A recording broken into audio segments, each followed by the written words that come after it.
बात करेंगे Jharkhand PGT math exam की, जो अभी आपका 31 अगस्त और 1 सितंबर को हुआ है। तो इसमें क्या कट ऑफ जा सकता है विद द नॉर्मलाइजेशन, इस पे हम लोग बात करेंगे। तो देखो ये सारी बातें जो होंगी ना, एक चीज़ इंपॉर्टेंट याद रखिए कि ये टेंटेटिव है। मतलब जस्ट अभी एग्ज़ाम हुआ है और एग्ज़ाम के बाद मैंने जो पोल क्रिएट किया अपने व्हाट्सएप ग्रुप पे, टेलीग्राम चैनल पे, यूट्यूब पे, तो उस पोल से जो मुझको मालूम चला कि जो हम लोग का मैथ पेपर था, तो मैथ पेपर का लेवल क्या था, टफ था, मीडियम था या लास्ट 2018 के अकॉर्डिंग था। तो वो उसके बाद क्या कितने बच्चों ने कितना क्वेश्चन किया, कितना उनका करेक्ट हुआ, तो ये जो पूरा डेटा मेरे को मिला, फिर जो बच्चों ने अच्छे एग्ज़ाम दिए और मुझसे फ़ोन कॉल पे बात किए, तो उनसे जो डेटा कलेक्ट हुआ है, तो इन सारे डेटा को मिला करके एक टेंटेटिव कट ऑफ तक हम लोग जा सकते हैं विद द नॉर्मलाइजेशन। बट याद रखिएगा कि ये टेंटेटिव है, मतलब ये वेरी कर सकता है, और जब तक जो आंसर की है वो रिलीज़ नहीं हो जाता और क्वेश्चन देख करके एक बार ये वेरीफाई नहीं कर लेते कि हमारा कितना मार्क्स आ रहा है, हमने कितना करेक्ट किया है, तब तक हम फाइनल कट ऑफ मार्क्स नहीं दे सकते। तो कट ऑफ मार्क्स आज जो मैं बताऊंगा तो वो तो एक है, बट उसके इर्द गिर्द बहुत ज़्यादा वेरी भी नहीं करेगा, क्योंकि जाहिर सी बात है कि बच्चे आजकल जो है जो भी पढ़ते हैं और जो करके आते हैं, तो उन पे उनको एक कमांड रहता है कि एटलीस्ट मेरा इतना तो करेक्ट होने वाला है। तो उसके अकॉर्डिंग और फिर नॉर्मलाइजेशन पे किसको बेनिफिट होगा, ये सारी बातें हम लोग यहाँ पे 1 बाय 1 करेंगे। ठीक है, देखो सबसे पहले हम लोग चलते हैं, जो मेरे पास में डेटा है उसके अकॉर्डिंग बात करेंगे यहाँ पे। तो देखो यहाँ पे जो टेंटेटिव डेटा है इस पर एक बार नज़र डालते हैं। तो आपका दो डेट में एग्जाम हुआ, एक 31 अगस्त को और एक 1 सितंबर को। 31 अगस्त वाले में जो मैक्सिमम बच्चों का कहना है, और जैसा क्वेश्चन कुछ मैंने भी डिस्कस किया, तो इसका लेवल वही था जो 2018 का पैटर्न था, यानी 2018 के अकॉर्डिंग इस क्वेश्चन को सेट किया गया है। और एक्चुअली देखो यही आपका डिज़ाइन क्वेश्चन था, होता है ना कि क्वेश्चन को डिज़ाइन करना। ठीक है, तो जो JSSC ने जो क्वेश्चन डिज़ाइन कर रखा था ना पीजीटी के लिए, वो यही था आपका 31 अगस्त का। क्योंकि देखो पहले अगर आप दिसंबर में भी एग्ज़ाम देते, क्योंकि 2022 में एग्ज़ाम होना था, फिर वो कैंसिल हुआ, फिर से आपका वैकेंसी रिन्यू हुआ, तो उसके लिए भी आपको यही पेपर मिलता। तो एक कह सकते हैं कि ये डिज़ाइन पेपर था। और फिर जो 1 सितंबर को जो पेपर हुआ है, जिसमें मैंने कुछ क्वेश्चन खुद भी जो बच्चों ने भेजा देखा कि CSIR नेट का जो क्वेश्चन है उसको कॉपी पेस्ट किया गया, तो इसको हम लोगों ने जनरल पोल से टफ में रखा कि यहाँ पे टफ पेपर था। कि आप देख रहे हैं कि 30 से 35 क्वेश्चन ऐसे थे जो नहीं पूछा जाना चाहिए था, जिस तरह का पैटर्न है पीजीटी का उस पैटर्न से थोड़ा हट के था, तो ये टफ के लेवल में आ गया। तो अब यहाँ पे देखिएगा ना, एक्चुअली क्या है कि जैसे बच्चे बढ़े और ज़्यादा बच्चे हो गए, तो इस तरह के बीच में बात हुई थी कि अब 1 से ज़्यादा दिन में एग्जाम होगा तो नॉर्मलाइजेशन भी होगा। तो उस केस में ना इस क्वेश्चन को डिज़ाइन नहीं किया गया। ये एक सिस्टम का बहुत बड़ा जो है दोष है, और कोई सिस्टम तो खुद को बुरा मानती नहीं है। बच्चों का जो है लॉस हो जाता है, बच्चे होपलेस हो जाते हैं। एक्चुअली बच्चे होपलेस हुए हैं। ऐसा क्वेश्चन नहीं था ये कि आप इसमें क्वेश्चन नहीं कर पाते, क्वेश्चन थे बहुत सारे। अब जब क्वेश्चन पूरा आ जाएगा तभी मैं देख पाऊंगा, अभी जो मेरे को पता चला उसके अकॉर्डिंग मैं बात कर रहा हूँ। ठीक है, तो ऐसे इतने क्वेश्चन थे इसमें कि जो अच्छे से किया जा सकता था, बट वो होपलेस करने वाला जो 30 से 35 क्वेश्चन था, जिसमें कुछ question complex analysis, linear algebra, that means pure mathematics, जो कि जान होता है मैथमेटिक्स का, और जो कि इस एग्जाम का भी जान है। ठीक है, जिनका वो अच्छा है वो जनरली क्वालिफाई कर लेंगे। तो अब वो जो बच्चे हैं, ठीक है, तो वो होपलेस हो गए इन क्वेश्चंस के चलते, और फिर वो जो है, अब हालांकि मैं हमेशा गाइड करते आया था कि आपको करना कैसे है, आपको कितना टाइम देना है। ठीक है, अभी फिर भी मैं उस पर थोड़ा बात करूंगा ताकि आपको और भी एग्जाम्स के लिए फ़ायदा हो जाए। तो इसको हम लोगों ने टफ कैटेगरी में रखा है। ठीक है, हालांकि ये जो है सिस्टम की वजह से बच्चों का थोड़ा सा माइंड अपसेट हुआ, तो कोई लेकिन सिस्टम को बुरा नहीं मानता। खैर मुझको भी समझ में आ गया है कि चलो ठीक है, जब CSIR नेट लेवल का ही करना है तो ठीक है, कोई इशू नहीं है, जो लेवल है हम उसी लेवल को पढ़ेंगे, बच्चे तो पढ़ने के लिए सारा कुछ तैयार हैं। ठीक है, तो खैर इसको टफ लेवल में रखा गया है। तो अब ये देखिए, जो मतलब कि एक पोल है, जो बात हुई, तो उसके अकॉर्डिंग जो जनरल अटेम्प्ट है, देखिए अब ये सारी बातें नॉर्मलाइजेशन के लिए JSSC का जो टेबुलेशन है वो भी निकालेगा, उसकी बेंच भी बैठेगी, और नॉर्मलाइजेशन एक मार्क्स जो है वहाँ पे तय किया जाएगा। ठीक है, एक फॉर्मूला लगाया जाएगा। बट मैं आपको एक सिंपल तरीके से यहाँ पे बता रहा हूँ मैं उस तरह के लेंदी फॉर्मूला में नहीं जा रहा, आपको सिंपल समझा रहा हूँ कि सबसे पहले जनरल अटेम्प्ट यहाँ पे दिखा जाएगा। तो जनरल अटेम्प्ट मैं देख रहा हूँ कि 2000 जो आपका 31 अगस्त को जो एग्जाम हुआ उसमें जनरल अटेम्प्ट जो बन रहा है वो 100 से 130 क्वेश्चन, यानी अगर बच्चे अटेम्प्ट करना चाहें, ठीक है, और जो बच्चों ने अटेम्प्ट किया है तो जो जनरल फिगर जा रहा है कि 100 से 130 क्वेश्चन 3 घंटे में हो जा रहा है, ठीक है। तो 130 मैंने लिख दिया। अब ये नहीं, ये जो ग्राफ होता है ना मैक्सिमम वाला, ये बहुत कम बच्चों का होता है, ठीक है, और उन बच्चों से कोई फर्क नहीं पड़ता। अभी हम लोग देखेंगे कि कितना टोटल सीट है, तो काफ़ी सीट होता है, तो उसमें कुछ बच्चे होते हैं काफ़ी अच्छे होते हैं, एक्स्ट्रा ऑर्डिनरी होते हैं, प्रिपरेशन काफ़ी अच्छी होती है, CSIR नेट के ग्राउंड से हैं, बहुत सारे बच्चे नेट क्वालिफाइड हैं, ठीक है, जिनको मैं जानता हूँ। तो जिनका 130 जा रहा है, ठीक है, तो उस पर नहीं, लोअर पे ज़्यादा इंपॉर्टेंट होता है फोकस करना, क्योंकि इसी के नेबरहुड में, ठीक है, इसी के पेरीफेरी में मोस्टली बच्चों का सिलेक्शन होता है। तो 100 से 130 क्वेश्चन, ठीक है, और जो 1 सितंबर को जो एग्जाम हुआ उसका जो जनरल अटेम्प्ट जा रहा है वो 80 से 110, ठीक है, यानी अगर बहुत अच्छे बच्चे हैं तो 110 तक उसमें क्वेश्चन कर पा रहे हैं 3 घंटा में।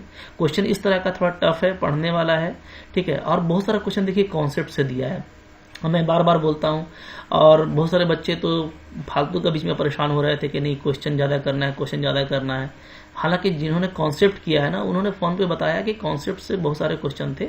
हाँ, जो क्वेश्चन आउट ऑफ हमारा जो पेरीफेरी गया है, ठीक है, आउट ऑफ लेवल गया, उस पर हम लोग बात नहीं कर रहे, लेकिन जो इनसाइड द लेवल है उसमें बहुत सारे ऐसे क्वेश्चन थे जो कॉन्सेप्ट से पूछे गए थे। मतलब कि अगर आप सीधा उसको पढ़ते और थोड़ा उसको गौर करते तो वो आपको आसानी से उसका आंसर मिल जाता, ठीक है। तो इसमें देखो ये 1 सितंबर वाला जो एग्जाम हुआ है ना, इसने आपको होपलेस करने में ये सक्सेस हो गया, ठीक है। देखो ये एग्जाम का एक नेचर होता है कि एग्जाम आपको होपलेस भी करना चाहता है, बट जो बच्चा पूरे स्ट्रेटेजी के साथ जाता है और जहां देखिए टफ क्वेश्चन आता है ना, टफ क्वेश्चन में याद रखिए कि अच्छे बच्चों का चांस बढ़ जाता है। क्यों? क्योंकि वो पता है भाई कि 150 क्वेश्चन अब नहीं होना है, 150 क्वेश्चन की तरफ ध्यान जाना ही नहीं है। जहां बहुत मुश्किल क्वेश्चन आए ना, तो अपने आप को सिमेट ही लेना चाहिए कि मेरे को टारगेट ही है अबाउट 80 क्वेश्चन करना। तो आप 80 क्वेश्चन की तरफ जाते हो करने, तो आप खुद ब खुद मुश्किल क्वेश्चन को हटाते जाते हो और आपको 80 क्वेश्चन तो मिल ही जाते हैं करने के लिए। तो इससे आप होपलेस नहीं होते। उसके बाद फिर आपको टाइम मिले नहीं मिले कोई परवाह नहीं है, ठीक है। अगर आप 100 क्वेश्चन करके भी टोटल छोड़ देते हो और 50 क्वेश्चन छूट जाता है, तो ये जो टफ एग्जाम होता है ना, ये इसके लिए बहुत सुटेबल है कि आपका बहुत क्वेश्चन छूटे, कोई इशू नहीं है, लेकिन आप उतना क्वेश्चन पर पहुंच जाते हो जिससे आपका सिलेक्शन होना है। तो ये टफ वाले में ये ज़्यादा पॉसिबिलिटी था, बट जैसा कि होता है हमेशा कि बच्चे ज़्यादा इसमें फंसते हैं, तो ज़्यादा इस बार भी वैसा ही हुआ है कि होपलेस हुए और कुछ क्वेश्चन को फिर तो अटेम्प्ट भी नहीं किया एकदम, फिर 150 को पूरा ऐसे ही मतलब कि फिर समझ लो कि गेस करके सबको टिक करके ख़त्म कर दिया। तो ऐसा हुआ है। तो फिर भी चलो, अभी तो कोई बात नहीं, ठीक है, क्या मार्क्स आता है इस पे देखेंगे। तो इसमें जो जनरल अटेम्प्ट है तो वो लोअर फिगर के पेरीफेरी के अराउंड में ज़्यादा बच्चे, ठीक है, मतलब 100 क्वेश्चन को यहाँ पे ले, चूंकि इसी पेरीफेरी में ज़्यादा बच्चे होंगे। और यहाँ पे अगर हम लोग 80 को लें, तो अगर 100 क्वेश्चन किन्होंने किया है, ठीक है, तो उनका 200 नंबर आएगा। और 1 सितंबर को अगर किसी ने 80 क्वेश्चन किया है तो उनका 160 नंबर आएगा, ठीक है। अब देखिए यहाँ पे नॉर्मलाइजेशन की बात होगी, तो आप यहाँ पे देख रहे हो कि जो लोअर है या जो अपर लिमिट है, इस पे मैंने यहाँ पे 20 का डिफरेंस लिया है, ठीक है। अब ये एक्चुअल जो डिफरेंस होगा वो तो बेंच देखेगी लास्ट में, ठीक है, जो डिसाइड करेगी। तो यहाँ पे देखिए 20 का डिफरेंस है, 20 का डिफरेंस है, तो इसको क्या किया जाएगा, बैलेंस किया जाएगा। मीन्स व्हाट, मीन्स ये कि जहाँ जो टफ वाला रीजन था उसको प्लस 10 क्वेश्चन का क्रेडिट दिया जाएगा, 10 क्वेश्चन का क्रेडिट, ठीक है। यानी कि कह सकते हो कि 20 मार्क्स का उनको क्रेडिट मिलेगा, ठीक है। जबकि जो थोड़ा इजी था उसमें क्या होगा, -10 क्वेश्चन किया जाएगा, ठीक है, यानी -20 मार्क्स किए जाएंगे, ठीक है। अगर देखा जाए तो जिनका 200 मार्क्स बनता है तो -20 होकर के ये 180 पे आ जाएगा, और जिनका 160 बन रहा है ये +20 होकर के 180 पे आ जाएगा, ठीक है। तो पता ये चला कि 100 क्वेश्चन करने वाले 31 अगस्त को 100 क्वेश्चन करने वाले और 1 सितंबर को 80 क्वेश्चन करने वाले, इन दोनों का नॉर्मलाइज्ड मार्क्स जो होगा वो एक ही होगा, ठीक है। अब इसमें जब रैंक की बात होगी तो ये भी यहाँ पे फैक्टर डिपेंड करेगा कि अगर ज़्यादा क्वेश्चन जो गलत है, ठीक है, जो रॉन्ग क्वेश्चन का नंबर है वो अगर सपोज करो कि इनका ज़्यादा है, ठीक है, तो क्या होगा, फिर इनका रैंक पहले आएगा इनका रैंक पहले आ जाएगा और फिर उसके बाद इनका रैंक आएगा, ठीक है। एक ही मार्क्स पे रैंक अलग अलग होता है। तो ये दो चीज़ों से होता है कि निगेटिव नंबर ऑफ क्वेश्चन, जो गलत क्वेश्चन है उसका क्वांटिटी ज़्यादा हो सकता है, और फिर जब दोनों चीज़ मैच करता है उसके बाद भी तो फिर डेट ऑफ बर्थ के से जो है, जिनका डेट ऑफ बर्थ ज़्यादा होता है, ठीक है, जो ज़्यादा उम्र में बड़े होते हैं उनको रैंक में ऊपर रखा जाता है। ये सब बातें आगे की हैं, ठीक है। तो हम लोग यहाँ पे ये देख रहे हैं अभी तक कि क्या हो गया कि 180 मार्क्स नॉर्मलाइज्ड हो गया, किसके लिए, 100 क्वेश्चन करने वाला, ठीक है, जिसने 200 नंबर लाया था उसके लिए भी, और जिनका क्वेश्चन टफ था 1 सितंबर को उनके लिए भी। ये इस तरीके से देखो नॉर्मलाइजेशन किया जाएगा। अब यहाँ पे अगर हम लोग बात करें कि कट ऑफ क्या रहने वाला है, ठीक है, कट ऑफ, ये ज़्यादा इंपॉर्टेंट आपके लिए ना, कट ऑफ क्या रहने वाला है। तो देखो कट ऑफ जो है ना इस बार भी ज़्यादा नहीं जाएगा, क्योंकि सीट्स काफ़ी अच्छे खासे हैं, तो ज़्यादा कट ऑफ नहीं जाने वाला। कट ऑफ कितना जाएगा, तो दोनों पेपर को नॉर्मलाइज्ड करने के बाद जो कट ऑफ जाने वाला है वो है 75 to 80 क्वेश्चंस। अगर क्वेश्चंस की बात करें तो मतलब पिछले बार के ही जैसा, ठीक है, 75 to 80 क्वेश्चंस। ओके, अब इसमें ST/SC को पता है आपको कि 6-7 क्वेश्चन का और फायदा होता है, क्योंकि उनको 50% नहीं, उनको बल्कि 45% ला रहा है। तो ST/SC वालों के लिए सिर्फ 67, ठीक है। तो ये तो जनरल OBC की बात कर रहा हूं मैं, जनरल OBC, ठीक है। और अगर मैं ST/SC की बात करूं तो ST/SC को 67 से लेकर के 72 क्वेश्चन, ठीक है। ये क्वेश्चंस की बात हो रही है। अगर क्वेश्चन को हम नंबर में कन्वर्ट करें तो नंबर में कन्वर्ट कर सकते हैं, तो आप बोल सकते हैं कि 150, ठीक है जी, 150 से लेकर के 160 मार्क्स, ओके। और नीचे वाले का देखें तो आपका जो है, इसको आप कर लो तो कितना आ जाएगा, 132 आता है ना, यस, 132 से लेकर के आपका 144, ठीक है, ये मार्क्स आपका बन रहा है, ठीक है। ये बन रहा है ST/SC के लिए, और ये बन रहा है मेरा जनरल OBC के लिए, ठीक है। ये कट ऑफ हो सकता है। मतलब इसका मतलब क्या है, इसका मतलब ये है कि 150 लाने वाले या 160 जो भी एक्चुअल आएगा, क्योंकि ये टेंटेटिव है, ठीक है, तो 150 पर ही इस बार आपका सिलेक्शन हो सकता है। जब 150 पर सिलेक्शन होगा तो इनको कितना मार्क्स लाना पड़ेगा, ठीक है, या इनको अभी कितना क्वेश्चन चाहिए अपने अकाउंट में, अगर ये मिलाएंगे तो इनको कितना क्वेश्चन चाहिए होगा, इनको कितना क्वेश्चन चाहिए होगा। तो चूंकि आप देख रहे हो यहाँ पे 10 क्वेश्चन का डिफरेंस है, ठीक है।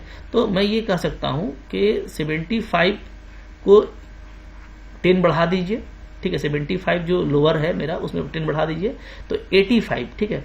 85 to 90 क्वेश्चन अगर इनका करेक्ट हुआ है तो इनके लिए बहुत अच्छा चांस है, ठीक है, जिन्होंने 31 अगस्त को एग्जाम दिया है। और ये जो टफ लेवल वाले हैं तो इनके लिए, क्योंकि इनको 10 क्वेश्चन का और बेनिफिट हो रहा है, तो अगर इन्होंने सिर्फ 65 से 70 क्वेश्चन भी करेक्ट कर लिया होगा, देखिएगा फर्क कितना है, ठीक है। क्योंकि क्वेश्चंस में मैंने आपको बताया था कि 20 का मैंने मार्जिन लिया है, ठीक है। ये मैंने एक जनरल जो है परफॉर्मा बनाया है, एक मैं जनरल जो है नॉर्मलाइजेशन पे बात कर रहा हूँ, ठीक है। ये स्पेसिफाइड होगा, ठीक है, और बिल्कुल एक्चुअल तरीके से निकाला जाएगा, बट ज्यादा वैरी नहीं करेगा। तो मैं आपको बता रहा हूँ कि जिनका पेपर ईजी था, ठीक है, अगस्त, जिन्होंने लास्ट अगस्त में एग्जाम दिया है, तो उनका अगर 85 से लेकर के 90 क्वेश्चन, ये नंबर ऑफ क्वेश्चन है, ठीक है, अगर करेक्ट होता है, नंबर ऑफ क्वेश्चन है ये, नंबर ऑफ क्वेश्चन, ठीक है, अगर इन्होंने इतना करेक्ट किया है, ये जब आएगा इनका तो ये मिला लेंगे।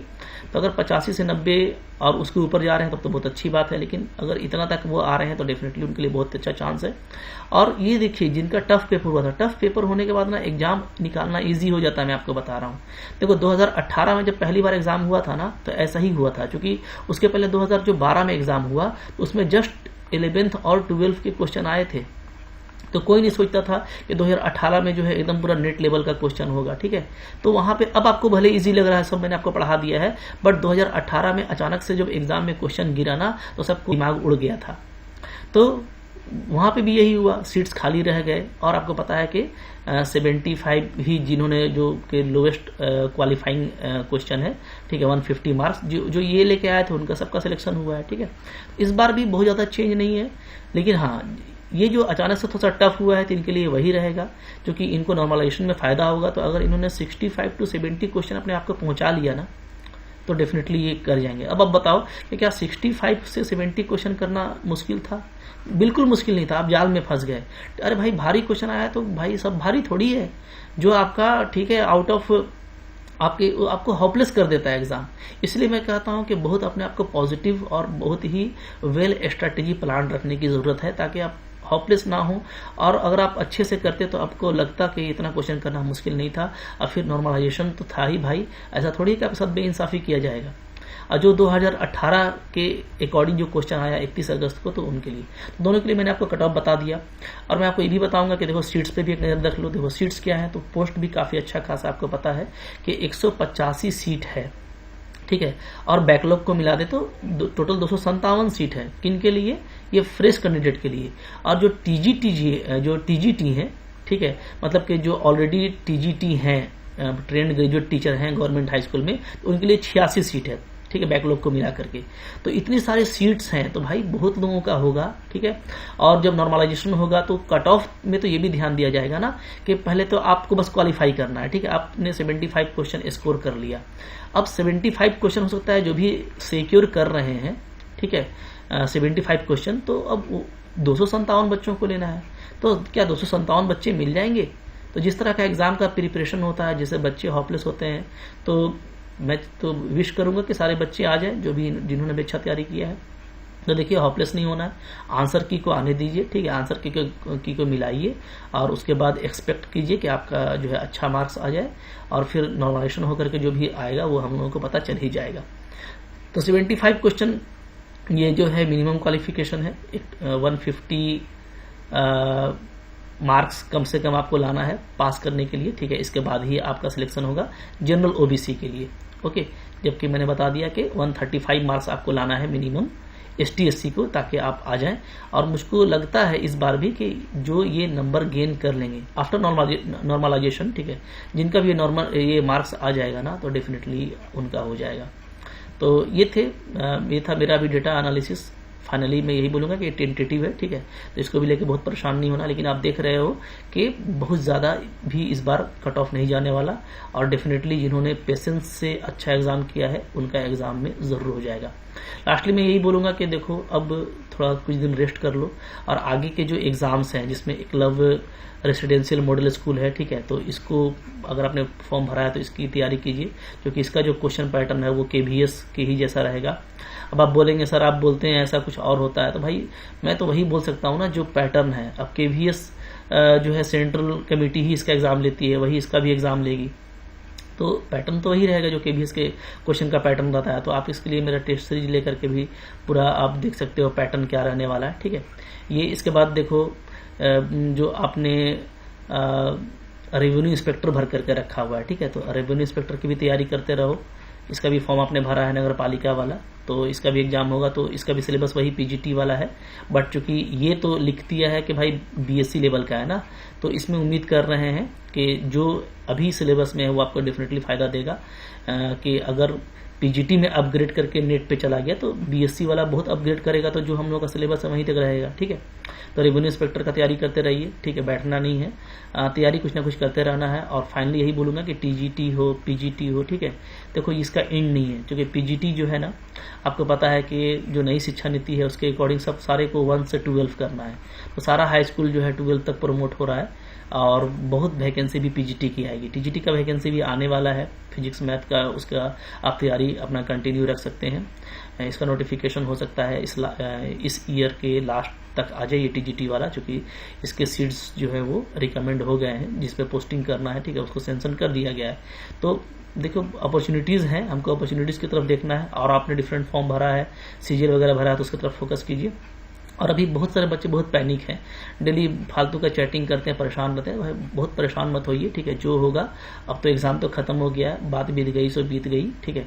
अब आगे पर ध्यान दीजिए, और कोई भी एग्जाम में ना होपलेस होने से बचिए। अगर एग्जाम टफ है तो सिर्फ आपके लिए टफ नहीं है, सबके लिए टफ है भाई, ठीक है, उसका एक अलग पैटर्न होता है। और अगर एग्जाम इजी है तो उसको पेशेंस से करने की कोशिश कीजिए, ठीक है। तो आई होप आपके लिए ये सारा कुछ इन्फॉर्मेशन फ्रूटफुल लगा होगा। कुछ बातें मिसिंग हो गई होंगी तो आप वो कमेंट करके पूछ सकते हैं, ठीक है। बस कोशिश किए जाइए, आपका काम कोशिश करना है। अच्छा लगा तो लाइक कीजिएगा, चैनल पे नए हैं सब्सक्राइब कीजिए। और भी कुछ अपडेट आता है या मैं क्वेश्चंस भी आपको सोल्व करके दूंगा, जैसे ही मेरे को टाइम भी मिलता है और ये कंफर्म हो जाता है कि यही क्वेश्चन आया था, वो सारे क्वेश्चन बच्चों ने भेजे हैं, तो उन सारे क्वेश्चन का मैं सोल्यूशन आपको दूंगा, ठीक है। तो बने रहिए, सीखते रहिए, सीखते रहने की अपने भावना होगी ना, तो आप ज़रूर एक ना एक दिन आप गवर्नमेंट जॉब में आ ही जाएंगे। Thank you very much.